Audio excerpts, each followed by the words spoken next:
¿Se acuerdan que la primera semana habían tenido, me contaron que había habido problemas con otras materias, no con esta? Después resulta que lo que estaba haciendo yo estaba mal, lo que estaban haciendo los otros estaba bien. Bueno, nada, en realidad no sé bien de quién es la responsabilidad, pero tuvimos un malentendido y se ve que yo sabía que tenía que cambiar la configuración para hoy, pero como llegué muy justo del trabajo y dije, bueno, si ya anduvo 2 semanas, seguramente va a andar de nuevo y para tercero cambio. De hecho, les cuento una cosa. Vieron que eh, en el aula virtual tienen, ven que se los quiero decir bien, voy a mirar si lo digo bien, en esta materia, creo que en todas las materias, van a tener el dibujito de Zoom que dice encuentro sincrónico semanal. Yo además les puse el enlace, pero está mal que yo les haya puesto el enlace, lo voy a sacar. Eh, tienen que hacer clic tienen que entrar por el loguito de Zoom. Esto es por una pavada, es para poder tener trazabilidad de quiénes están y quiénes no en la clase, que saben que tan importante no es, porque no tomamos asistencia y no lo tomamos como criterio, pero no sé, piensen, qué sé yo. También está bueno para ustedes, para que puedan demostrar que efectivamente estuvieron en la clase. Así que a partir de la semana que viene yo voy a borrar todos los links que están de más, voy a quedar solamente el recurso que dice encuentro sincrónico semanal con el loguito de Zoom al lado, y le damos por ahí. Igual para mí lo más grave es que hayamos tenido que cortar ahí la clase. La verdad que lo que más me molesta, lo de la asistencia, no tiene sin cuidado. Bien, ¿quieren tirar alguna idea de cómo lo que venimos charlando sirve para la ciencia de datos? Eh, Más que nada por eso, para sostener la idea de que esta materia les sirva, no sé, les dé una espalda más grande para cursar las demás materias, o bueno, estudiar profesional, que no sea el embole del que habla de filosofía, que decía yo.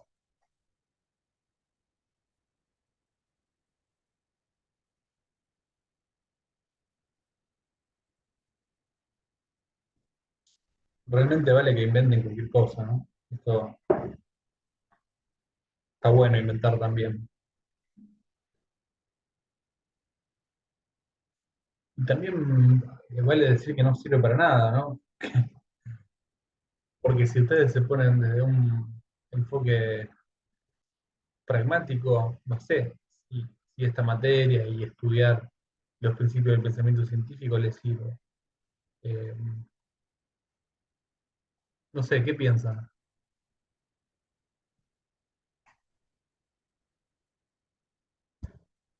Matías dice, me hace pensar que la selección y recolección de datos puede ser más compleja de lo que uno piensa, si es que tenemos que considerar todo lo que a la ciencia le parece o no. Bien.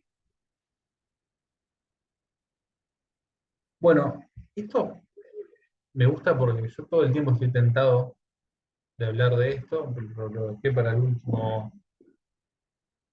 última unidad, pero vamos a hablar un poco de ética y ciencia de datos. Eh, la ética es una rama de la filosofía que estudia, bueno, ya se lo escucharon un montón de veces eso, pero tiene que ver con, no sé, con muchos debates contemporáneos. No sé si vieron alguno, discúlpenme, tengo que... Y el tema de la filosofía y la ciencia de datos por ahí va a tener muchísimo peso el día de mañana porque por ejemplo, yo estoy en la parte de seguridad patrimonial, trabajo, ¿no? Ah, En todo lo que son el uso por parte del Estado, ¿no? Con todo lo que es cámara de reconocimiento facial y hoy en día el Estado no solo tiene cámaras, sino que sabe por tarjeta de crédito cuánto gastamos, cómo lo gastamos, dónde, digamos, cada vez es más difícil tener un anonimato, ser alguien más allá de que uno puede ser un delincuente o no, que para eso sí serviría, pero cada vez el ciudadano común, los estados tienen cada vez más datos de todo lo que hace, a través de las sí. redes, gasto, de todo. A mí me llama la atención el otro día, bueno, esto que les voy a contar es secreto, pero queda grabado igual, pero no importa, es secreto. Estaba hablando con una persona que trabaja en la campaña de un candidato, un candidato a jefe de gobierno de la ciudad de Buenos Aires, y una de las propuestas era la de, una de las propuestas que estaban ahí como viendo cómo la comunicaban, era la de poner cámaras con inteligencia artificial que detecte prófugos de la justicia. Ustedes cuando nos pusimos a ver cuántos prófugos de la justicia hay en Ciudad de Buenos Aires, creo que eran 24. Una cosa muy... A ver, yo pensé que el número iba a ser mucho más grande realmente, no sé ustedes si tenían la misma idea que yo. Pero pensaba llenar de cámara la ciudad con detección de inteligencia, con detección facial por IA, para detectar prófugos de la justicia. A mí me suena que el motivo principal no es detectar prófugos de la justicia. No, es una opinión. Ustedes pueden no estar de acuerdo. De hecho, mejor si no están de acuerdo. Pero no, como que se te pone en tensión todas estas cosas con la filosofía y la ética con respecto a la ciencia de datos, ¿no? A mí me hace dudar mucho. Algunas cosas me hacen dudar bastante. Hay un libro, sí, adelante. No sé quién había empezado a hablar, pero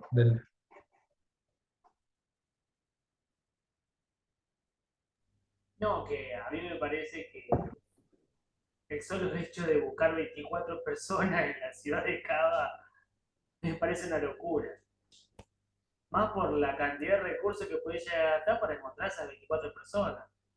Es más, si son prófugos, quiere decir que se escaparon, quiere decir que se puede volver a escapar. Digamos. No sé cómo será bien, pero a lo mejor hay otras cosas que reforzar solamente por mirar una cámara con inteligencia artificial. O a lo mejor con esa misma inteligencia artificial puede hacer otras cosas que puede llegar a caer mejor a la gente poniéndote del lado de ellos, ¿no? Sí, yo pensaba esto, ¿no?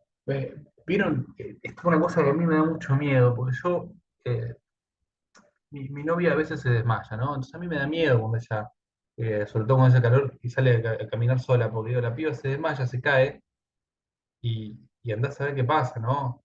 Y pensaba, ¿por qué la cámara, por qué estas cámaras supuestamente están entrenadas para detectar prófugos y no situaciones de peligro en la calle?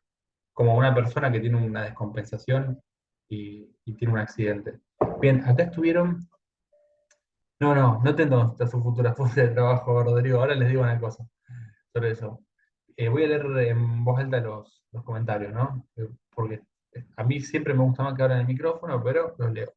Me hace pensar que la selección y recolección de datos puede ser más compleja de lo que uno piensa. Si es que tenemos que considerar todo lo que la ciencia le parece una. Esta ya la había leído. Creo que sostener la duda en la definición de lo que es un hecho y cómo lo podemos saber nos mantiene alerta respecto a nuevas verdades que podremos encontrar. Muy interesante, ¿eh? Como que hoy en día todo lo que puedas decir que es verdad o también lo que es imposible, el día de mañana pues, puede ya no serlo. Y el no se justifica, imagino que es por la cantidad de recursos en cámara. Bueno, que no tendrán traspaso de trabajo, ahora les digo. Y para el control de masa, yo creo que hay una idea de control también, que no sé si está tan orientada en la justicia, pero bueno, eso es una opinión.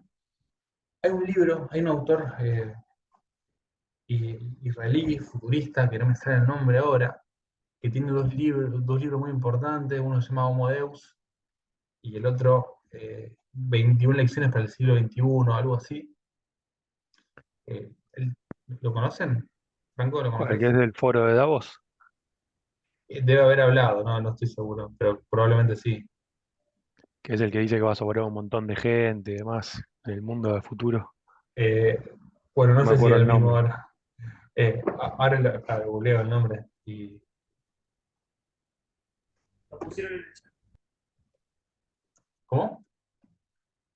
Y estaban hablando los chicos del chat que parece que todo el tiempo. Perdón, no te escuché bien.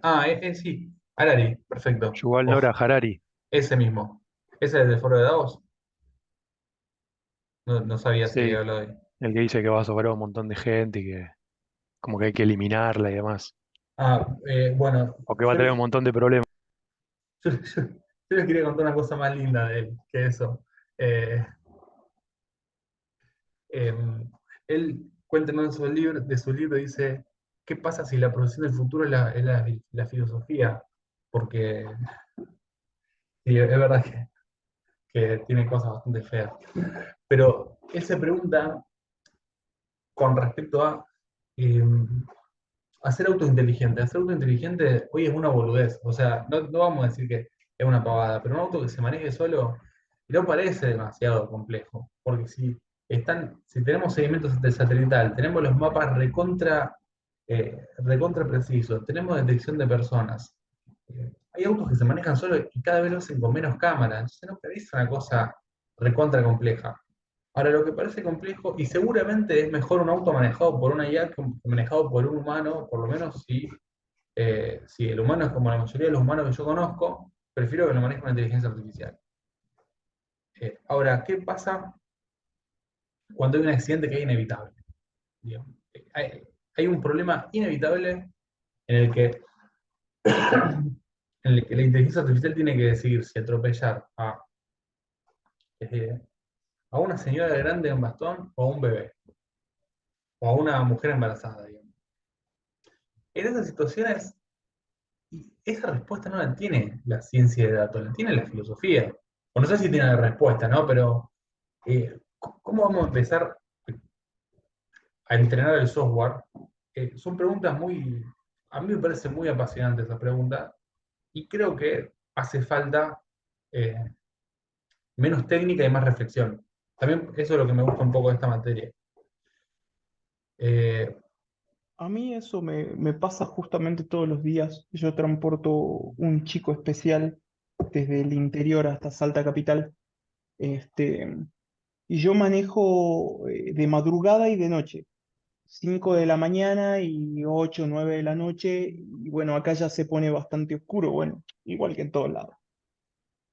Pero yo también me planteé esa situación en un momento de decir, a ver, llamémosle auto Tesla, ¿qué haces en un momento como a mí en el que me pasó justamente esta mañana, que yo iba manejando a 100 kilómetros por hora, este, y de repente tengo eh, un hombre caminando por el medio de la ruta, que seguramente debe haber estado o alcoholizado o drogado, un auto detrás mío a la misma velocidad claramente, y un auto que venía en el sentido contrario. este, ¿Y vos qué haces en ese momento? ¿Frenás de golpe porque viene el auto de atrás y te da con todo? Eh, ¿Te haces para la banquina si es que hay o no banquina? En mi caso no tengo banquina hacia la derecha, así que no me podía tirar hacia la derecha. No me puedo tirar hacia la izquierda porque viene otro auto. ¿Y qué hago en ese momento? O sea, si yo me tengo que pensar qué hago, no sabría decirte qué. Más que cerrar los ojos, soltar el volante y que sea lo que Dios quiera. Pero ¿qué hace una inteligencia artificial en ese momento? ¿Cómo lo piensa? y eso, yo creo que ahí están los problemas del futuro. Sí, yo creo que hace evaluación de riesgo, Matías, pero bueno, vamos a pensar otro caso. La IA tiene que decidir, sí, sí, Darío. ¿Y cómo lo piensa un humano entonces? Porque la razón es la misma. Digamos, algo tenés que decir. Bueno, pero el caso en el que pasa así, la IA tiene que decidir supongamos que viene también la misma señora caminando del ejemplo anterior. No, una señora no, vamos a pensar una familia con dos niños caminando, porque seguramente nos sensibiliza más. Y la IA tiene que decidir entre atropellarlos y no poner en riesgo al dueño del auto, o, sí, un poquito más morboso, entre atropellarlos y no poner en riesgo al dueño del auto, o dársela contra una pared y poner en riesgo al dueño del auto. Bueno, probablemente en algún futuro tengamos autos que son altruistas, es decir, que piensan en los otros, y autos que son egoístas, es decir, que piensan solo en su propio dueño. Y piensan, o que piensan. Y ahí no, como que qué decisión vamos a tomar, porque el tipo que está dentro del auto no se va a morir, solamente algún golpe se va a dar. Eh, yo con esto no tengo, obviamente no tengo una respuesta. Es como mi idea de por qué puede ser interesante para adelante. Y no sé cómo entra lo humano ahí. No, pero No. ahí creo que todos los autos estarían controlados por inteligencia artificial y no se producirían esos problemas. Es Eh, como los almacenes estos nuevos que tiene Amazon y demás, que son todos unos robots cuadrados que no se chocan entre ellos y van todos moviéndose en unas cuadrículas. sí, Digamos, que no se produciría, no debería producirse un error humano, porque la gran mayoría de los accidentes son por errores humanos. Creo que el uno punto sí, cinco por ciento es por fallas técnicas del auto y demás. sí, sí, Entonces yo por eso, siempre... perdón, termino. No, no, por eso, más allá de que del día de mañana hay que desarrollar un software muy seguro, eh, uno no se presentaría con esos eh, escenarios de que por ahí quiero pasar a alguien y justo me encontré con otro yendo por la banquina. Por ejemplo, el auto nunca iría por la banquina. Por ejemplo, cuando hay este, los fines de semana, cuando está la Panamericana o acceso este a full. La gente va por la banquina y va a 60, como si fuera re tranquilo, la máquina no lo haría directamente. Y hasta resolvería el efecto ese de tener estancados autos porque disminuiría la velocidad de los que vienen atrás, saliría un poco y no debería producirse los embotellamientos y demás. Por Yo estoy, eso. estoy convencido de que es mejor, de que la cantidad de accidentes va a ser menor.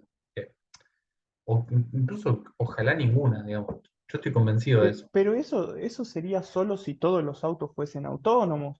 Andá con Talia Fiat. Pero ¿cuánto falta para que todos sean autónomos? O sea, yo sé que a la gente le gusta manejar, le gusta pisarlo. Para mí no sé si falta mucho, ¿no?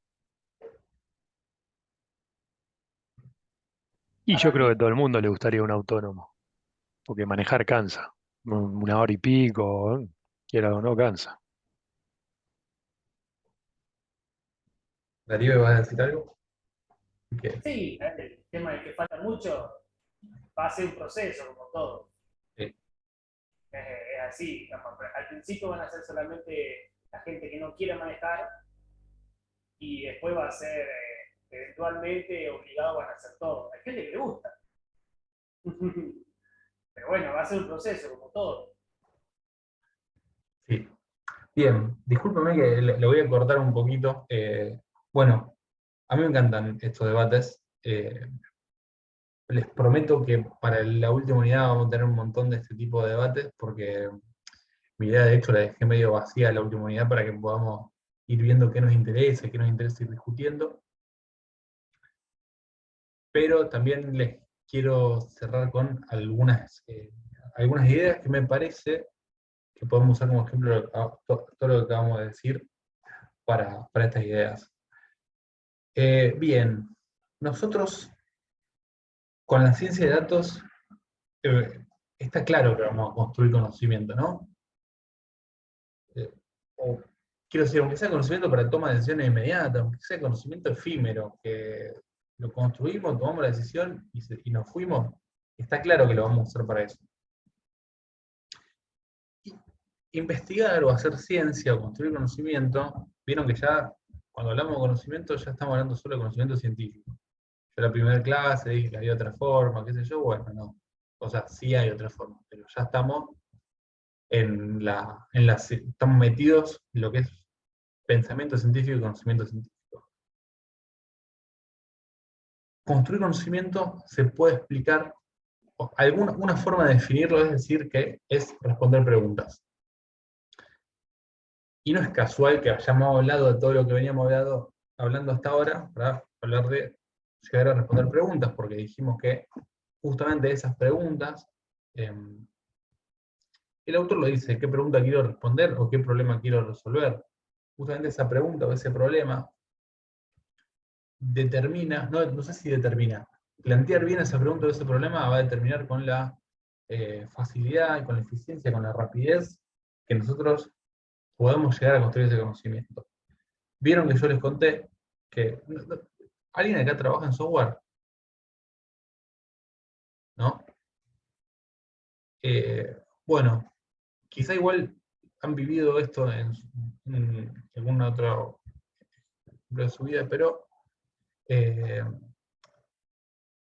yo les conté que con la precisión que uno plantea la pregunta, determina, pero realmente determina, o sea, es increíble lo que aumenta la eficiencia del trabajo y del software que uno construya.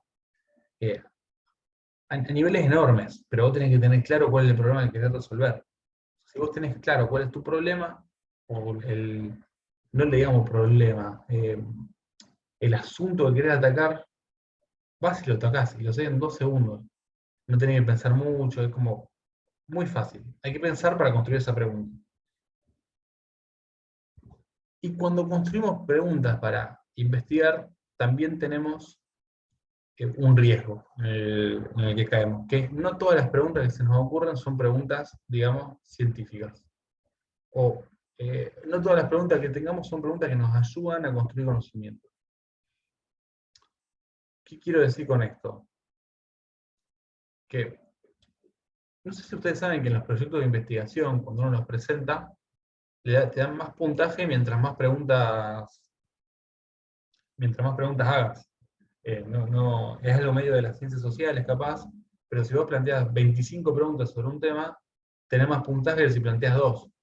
El tema es que esas 25 preguntas tienen que ser preguntas de investigación, y eso es difícil. Entonces, cuando nos ponemos que tenemos que hacer los proyectos, que tenemos que escribir y cerrar, empezamos a mandar preguntas, taca, taca, taca, taca, taca, y después cuando vos te das cuenta, preguntas de investigación tenés 2, no tenés 25, nunca tenés 25. Bien, y esa pregunta o esa forma de plantearnos el problema, eso me gustó, pensar que la pregunta es una forma de plantearnos el problema, no siempre son preguntas de investigación. Hay 5 tipos de preguntas que yo les quiero compartir, se las voy a mandar al chat, y seguramente estén en el PowerPoint de la semana que viene, que no son preguntas científicas, pero que a veces parecen. Y algunas de las que nos estábamos haciendo recién. Preguntas que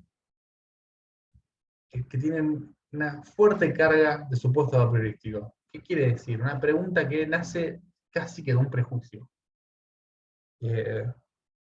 No sé. ¿Por qué los autos con inteligencia artificial son más eficientes? ¿Y quién te dijo que son más eficientes? Eso es una cosa que se te ocurre a vos pensar que son más eficientes. Entonces, cuando nos planteamos estas preguntas que tienen algún supuesto nuestro previo, esa pregunta falla, no funciona, no nos sirve para construir información, no nos sirve para construir conocimiento y no nos sirve para resolver un problema. Solamente nos sirve para entorpecernos queriendo demostrar algo que quizás no sea así. César, vos habías hecho un modelo de análisis de datos que investigaba ¿cómo le decías vos? Me sale decir el exilio de la fuga de cerebros argentinos. Bien, si la Sí, pregunta... Sí, sí, corregime. decime. No, digo, si la pregunta hubiera sido, yo perdón que te agarré así de ejemplo, pero bueno, sos el único que habló de más o menos algo que había estado haciendo. Fernando también había contado algunas cosas. Si la pregunta hubiera partido del prejuicio de por qué los argentinos prefieren irse, es como que yo te agarro y te digo, ¿y quién te dice que prefieren irse? Está bien, vos me podés decir, no, yo ya sé que prefieren irse porque lo investigué antes y vi que prefieren irse. Eh, se entiende de lo que voy con que uno, a veces, en este caso quizás el preconcepto era correcto, pero supongamos que el preconcepto era ¿por qué los argentinos prefieren quedarse a trabajar en Argentina? Y no vas a llegar a nada con esa pregunta. O sea, yo entiendo que a vos te interesa saber eso, pero no vas a llegar a nada. La siguiente categoría es preguntas que suponen cargas valorativas y las siguientes preguntas que suponen preocupaciones derivadas de transformar la realidad. ¿Vos, César, qué pensás de que los argentinos se vayan a trabajar a otros países? Así, honestamente. ¿Crees que te comparta pantalla? Sí, Listo. sí, sí. Dice, inhabilitó la función de compartir pantallas el ¿Cómo? anfitrión. Mentira. A ver ahí. A ver, ahí está. Creo que ahí se ve. Sí. Buenísimo. Bueno, este es el dashboard que yo hice en Excel para un final. Y es el que le daba a mis estudiantes para que se basen en el modelo más que nada. Ujú. A ver, yo lo que pienso, ojo, esto está muy desactualizado porque está con el precio del dólar bastante viejito. Pero, por ejemplo, a lo que vos preguntabas, decís, a ver, ¿por qué una mujer de 35 años este, de Argentina gana, eh, qué sé yo, por ejemplo, a ver, dónde tenía esta información? A ver, ¿por qué la edad promedio de una desarrolladora es de 35 años y la edad promedio de un hombre es de 36 años? Eh, Ahí es donde vos te comenzás a hacer preguntas. Por ejemplo, yo acá tengo un ítem de preguntas que vos decís, a ver, yo para este negocio, ¿qué tipo de datos necesito? Entonces, vos te comenzás a formular preguntas que sean relevantes. Por ejemplo, ¿cuál es la empresa que mejor paga?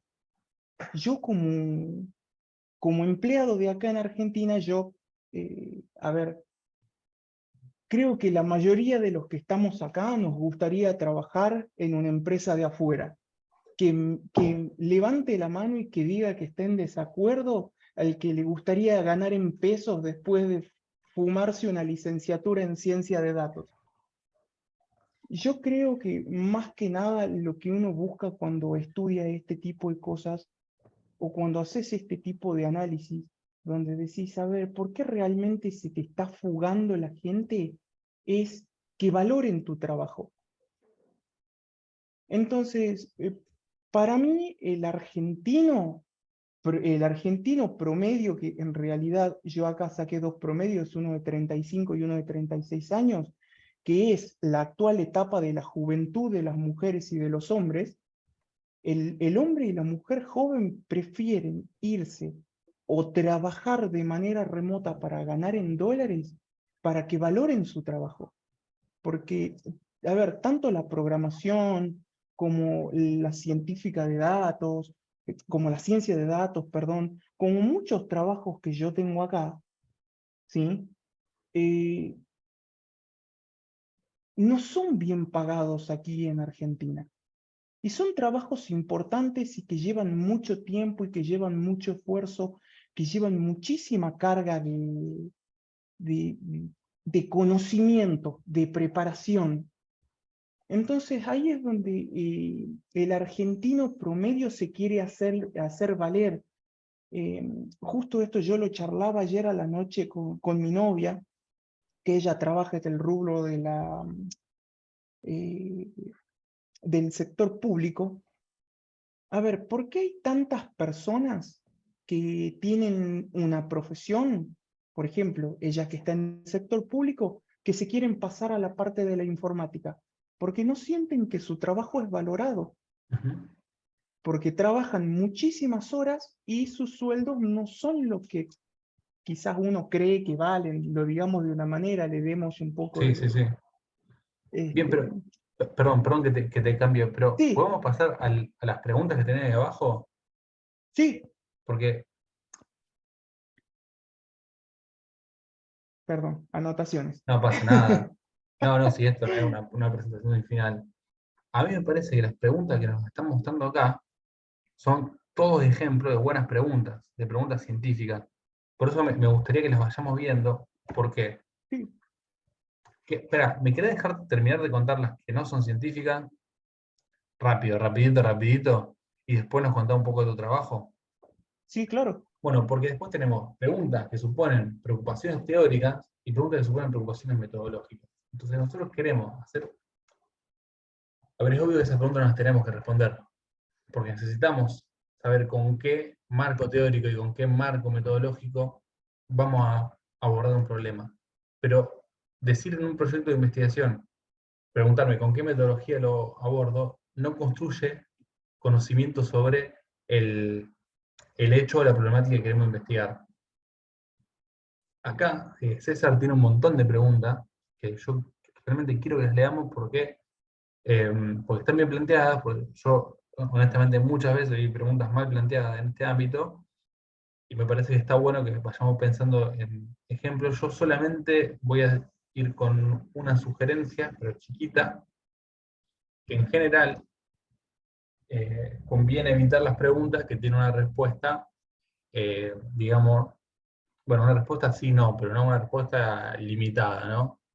Eh, y categórica. Pero eso es una generalidad, no es no es una crítica de trabajo. ¿Nos querés contar un poco sobre las preguntas? Sí, claro.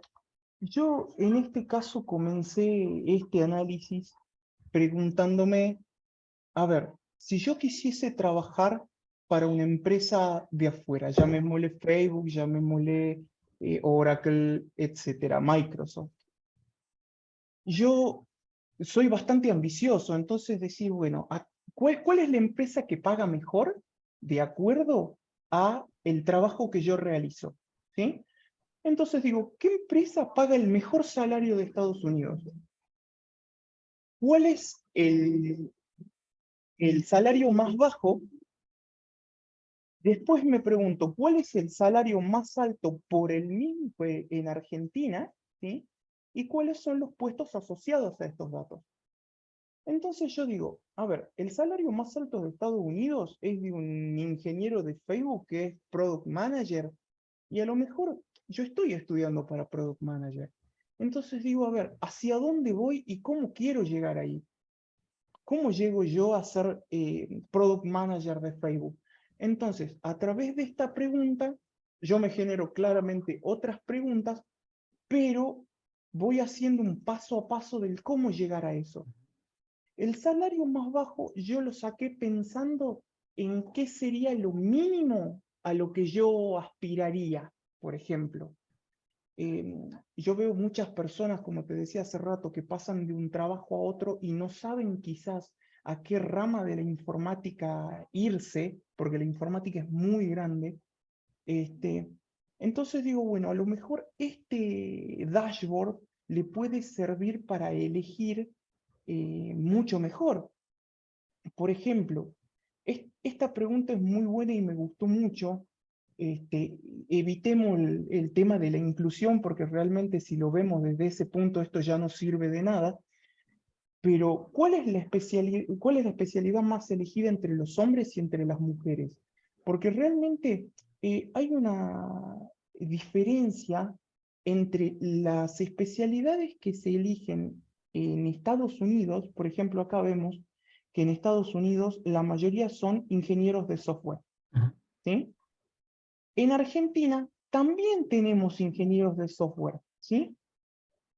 Pero yo he hecho una encuesta antes de hacer esto, que la hice realmente de boca en boca en muchas compañeras que yo tengo que se dedican a la informática, y 0 de cada 100 son ingenieras de software. Son diseñadoras gráficas, son de otras ramas de la informática, quizás más blandas, y no es por desmerecer, pero no es lo mismo que el ingeniero de software. Ahora, si vemos en la cantidad, acá es donde encontramos una diferencia. Acá ya vemos una fuga. ¿Por qué? Porque gran parte de estos hombres de Estados Unidos, que son ingenieros de software, tienen nombres latinos. Que ese análisis no lo hice porque realmente en Excel se hace muy extensivo, se hace muy largo. Bueno, Pero ahora le podés pedir a GPT que te diga qué nombres son latinos y cuáles no automáticamente. Eso sí, en ese entonces no la tenía Claro. todavía. No, pero ahora la tenemos. Pero vos te das cuenta, por ejemplo, más o menos de estos hombres que son ingenieros de software, unos 5.000 tenían nombres latinos. Entonces, vos ahí ya ves una César, fuga. Sí, perdón que te interrumpa, tenés que tener también la selectividad de cuánto es la población a nivel Yanquilandia. Vos pensás que estás jugando con 45 millones contra 150 millones de habitantes, es como México. Entonces quizás ahí la relación no sea tan pareja con la cantidad que vos tengas a nivel de Estados Unidos y con la población que vos tengas en Argentina. ¿Sí? claro, en ese sentido tenés mucha razón y te digo por qué. Porque yo este dataset lo saqué de OpenCube, que es una empresa que realiza relevamientos de sueldos de personal de IT, pero estos relevamientos de sueldo claramente que son, si vos querés hacerlo. Entonces vos no tenés acá una totalidad de la gente que vive en el país, sino tenés un porcentaje de personas que sí quisieron responder. Entonces, en ese sentido, quizás, como dice el libro que justo estoy llegando a esa parte, quizás esta información, pues, estos datos pueden ser falibles.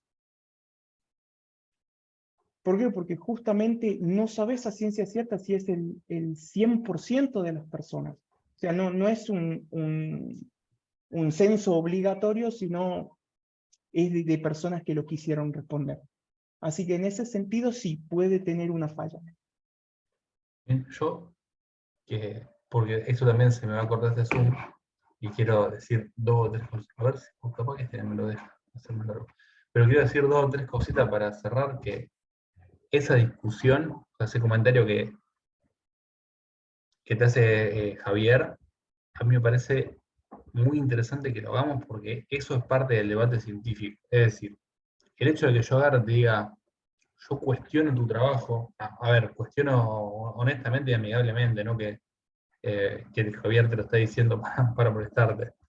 En base al argumento de, bueno, yo creo que el dato que sirve yo creo que el dato es útil en relación a la población, y no el dato nominal, es científico y está bueno. Lo mismo el comentario eh, que hace acá, bueno, sí, Matías que dice algo parecido, y eso que vos estás diciendo también está muy bien, es decir, bueno, el dataset es de OpenCube, o sea, el que quiera puede ir a OpenCube y, eh, y verificar si es verdad lo que digo o no, y ver si estoy mintiendo o estoy diciendo la verdad. Eh, sí, si lo pasás, la verdad que está muy bueno tu trabajo.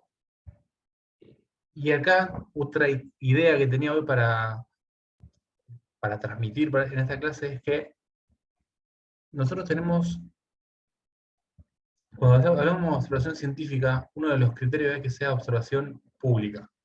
Y con observación pública, ¿a qué nos referimos? A que, bueno, que sea contrastable, pero quiero decir, bueno, literalmente lo que hace César, de decir, bueno, este, la fuente, el hecho, ya que usamos la palabra todo el día, el hecho en base a cuál yo construyo esta información, ustedes lo pueden ir a contrastar, porque es una observación pública y en base a eso. Eh, Ahí con respecto a si podría ser posible hacer un país entero, qué sé yo, posible seguro que es, pero también pensar en que tenemos estrategias científicas que nos permiten, esto no se lo voy a contar yo, se lo va a contar el profe de ciencia de datos, o quizá un poquito de matemática, en base a los cuales nosotros podemos sacar conclusiones de un muestreo.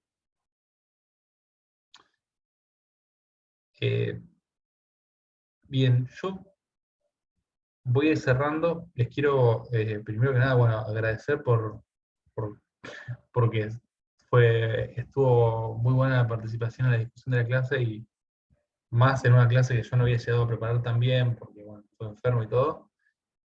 Pero quería cerrar con algunas ideas que, que me parece interesante que las tengamos duras para la semana que viene. Primero estoy muy contento de que hayamos tenido un debate científico con respecto a lo que nos muestra César. Para mí, César, está muy bueno tu trabajo y espero que lo puedas usar en alguna otra materia también. Me gusta que hayamos podido tener ese contraste científico basándonos en estos comentarios. Primero, segundo, estaría bueno pensar en base en qué propuesta epistemológica o qué punto de vista sobre la ciencia te basa César para su trabajo. Yo se lo dejo tipo de tarea o para que nos vayamos pensándolo, porque no lo veo tan claro. Y lo último, esto con respecto a la idea de lo público o lo privado de la observación. Yo les tiro un comentario, dos cosas les voy a decir, y después sí debatimos hasta que Zoom nos corta la onda. La semana que viene vamos a empezar a hablar del método científico y de los cambios metodológicos. Eh, Espero que no sea tan aburrido, pero bueno, tenemos que arrancar con eso. Y yo les prometí un cronograma que se los voy a subir hoy o mañana. Ahora sí, démosle al debate que estaba lindo. Discúlpenme haberlo cortado. Disparo yo, profe, quizás. Dale, dale. Con respecto al por qué los argentinos deciden irse a Estados Unidos. No sé si es por el trabajo que es poco valorado, sino por varios factores a nivel sociocultural que estamos sufriendo en Argentina, que es la inflación, la inseguridad, narcotráfico, etcétera, etcétera, etcétera. Y después quizás para muchas empresas que son del otro lado del charco, la mano de obra argentina es como la mano de obra de la India. Es muy económica para las personas que hacen sistemas en sí. Y tenemos grandes cracks en Argentina. Pero ¿qué pasa? En Estados Unidos son los sueldos mejores pagos a nivel mundial, junto con Japón. ¿Sí? Estamos hablando que un sueldo medio en Estados Unidos y Australia, gracias. Estamos hablando de aproximadamente unos $140.000 anuales. ¿Sí? Esa plata en Argentina no la vas a conseguir ni con 3 resurrecciones. ¿Sí?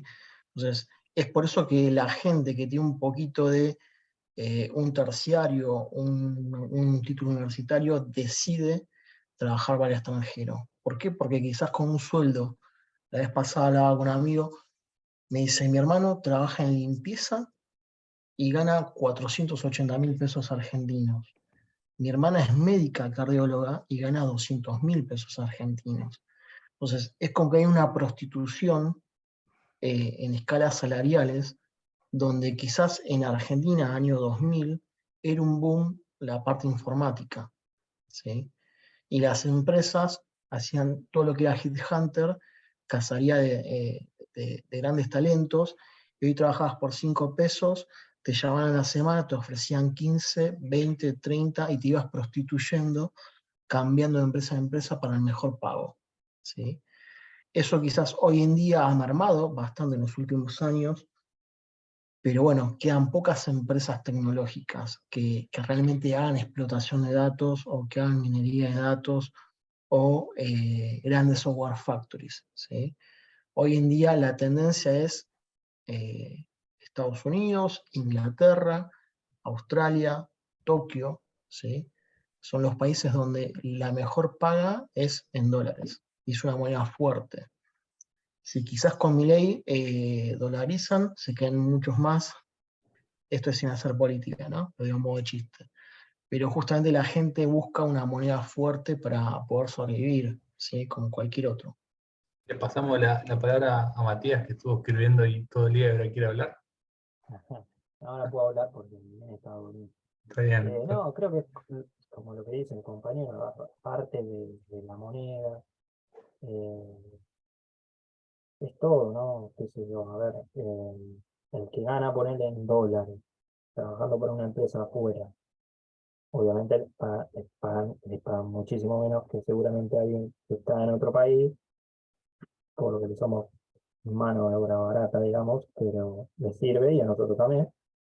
El tema es que, a ver, yo al menos elegiría irme afuera por por todo ese conjunto de cosas, aparte de que si te pagan un sueldo en dólares acá, tampoco tenés el 100% de lo que te pagan porque se aplica también el impuesto y un montón de cosas que no permiten que uno, digamos, pueda decir, bueno, me rompí el lomo laburando o estudiando tal carrera para poder disfrutar de las ganancias de eso, de las comodidades del sacrificio, porque no están dadas las condiciones donde uno vive. Entonces yo, al menos yo, por ese tema, también, yo soy de la idea de irme. Bueno, ahora no puedo, pero lo mismo que hablaban también, los salarios, hay, hay salarios que no concuerdan. Tenés un médico a veces que gana mucho menos que una persona que capaz trabaja, no sé, en un lugar que tiene un sindicato fuerte, o no sé, lo que es recolección de residuos. Todo lo desproporcionado que vos decís, sin desmerecer, al trabajo, pero que vos decís como, ¿qué diferencia hay entre el que se capacita, el que no, en la preparación, el acomodo, un montón de cosas que creo que muchos vemos y que terminan diciendo, necesita, al menos yo, necesito irme a un lugar donde al menos parezca que las cosas son un poco más justas. Ese es mi pensamiento. Bien. César, ¿algo para decir? Ya que el disparador fue tu trabajo. Y en este caso, bueno, en mi trabajo yo no lo analicé, porque la verdad que ya se me hacía muy largo y estaba en la fecha límite, lo tenía que entregar ese día, pues ya me había quemado la cabeza haciéndolo. Este, pero si se fijan, hay un par de columnas donde tienen los niveles de estudios alcanzados por cada una de las personas entrevistadas. Si Mirá, tienen primario, secundario, universitario, bachillerato, terciario. Entonces, bueno, ahí lo podrías analizar desde ese punto de vista. bien, yo quiero decir unas cositas. Eh, Estuvimos planteando recién algunas hipótesis sobre por qué se da lo que todos aceptamos después del trabajo de César, que es, o sea, que es así, digamos, ¿no? Que hay gente que, o la mayoría de la gente prefiere trabajar en el extranjero. Esa hipótesis me gusta mucho que hayamos metido el aspecto sociocultural de por medio, digamos, que no lo restringamos a una sola causa, porque no podemos pensar, no existe, las explicaciones monocausales no, en general fallan. Sí puedo decir, sí, que muchas veces hay una causa preponderante a la que obviamente le vamos a prestar más atención. Para poder contrastar la hipótesis sociocultural, o sea, para poder hacer un contraste, para poder verificarla, no nos alcanza con mirar el dataset. ¿Por qué? Porque nosotros pusimos así. Yo también pienso que no se debe solo a una cuestión de salario. Pero no nos alcanza con mirar el dataset para eso. Sí, el dataset nos sirve para construir hipótesis. Yo como para ir trayendo de nuevo a la materia. Si nosotros quisiéramos contrastar eso, tendríamos que hacer un análisis probablemente de discurso, probablemente lo podríamos hacer con data mining, en base a una cantidad determinada de encuestas o entrevistas o comentarios, lo que fuera, para poder construir la cantidad de datos que nos da el respaldo para eso.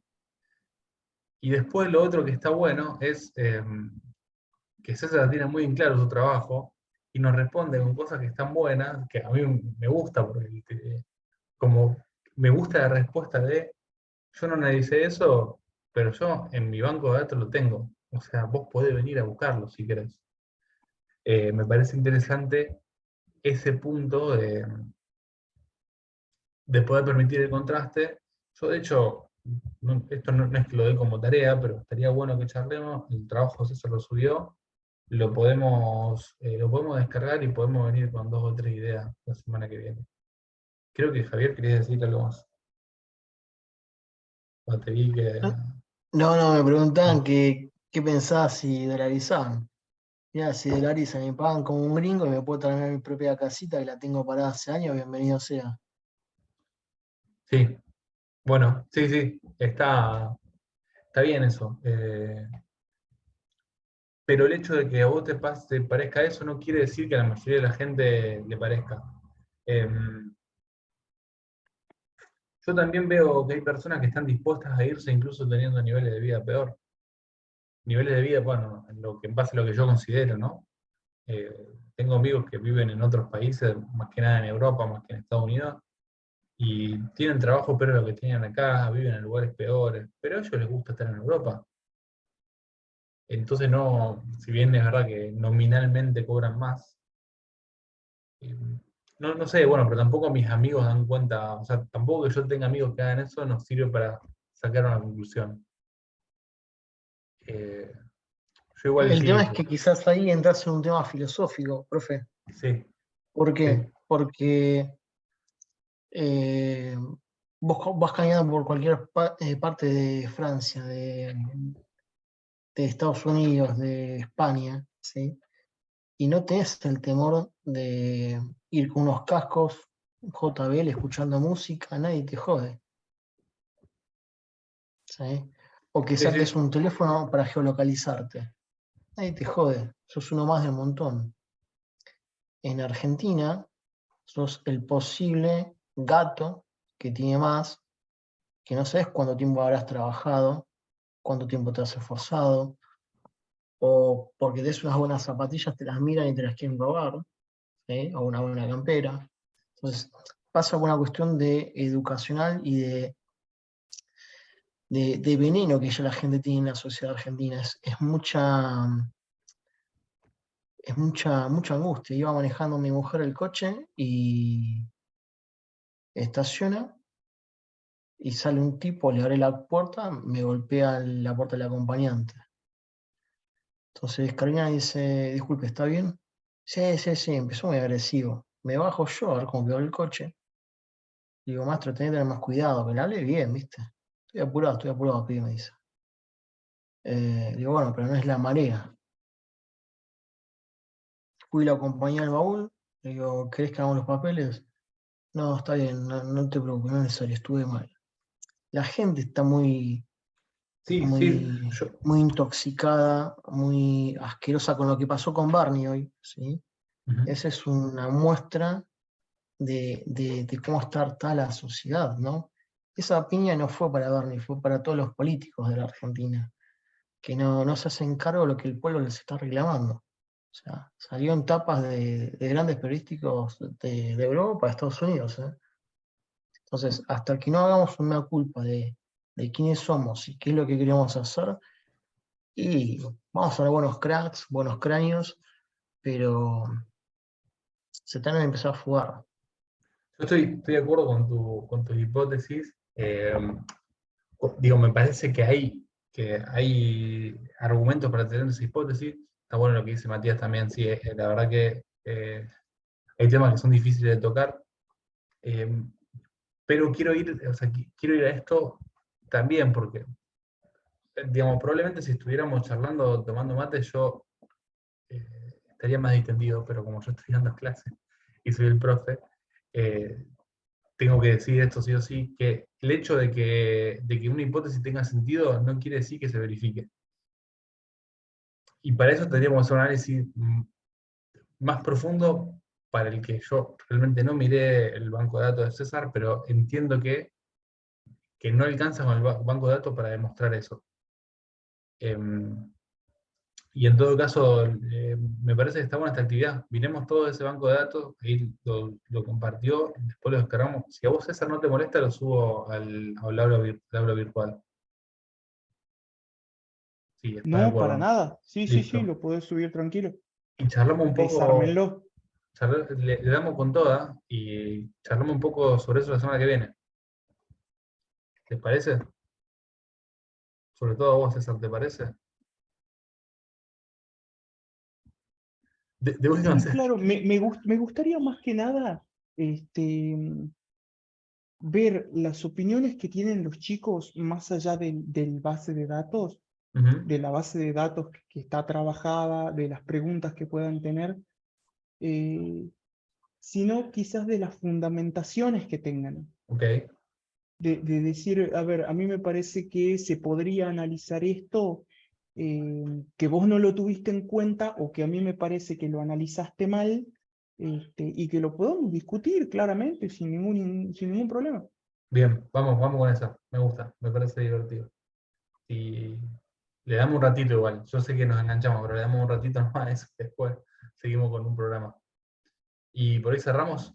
Perdón, Javier, yo sé que te corté, pero también por una No, cuestión de respetar todo el mal tiempo con de vos, algunos. todo Sí, mal bueno, con vos. por suerte virtual, no me podés hacer nada. No pasa nada, no pasa nada. La semana que viene, estamos. Nos vemos, profe, hasta la semana que viene. Dale, No, profe, gracias. chau, chau. Chicos, buena semana. Un abrazo. Abrazo, hasta luego.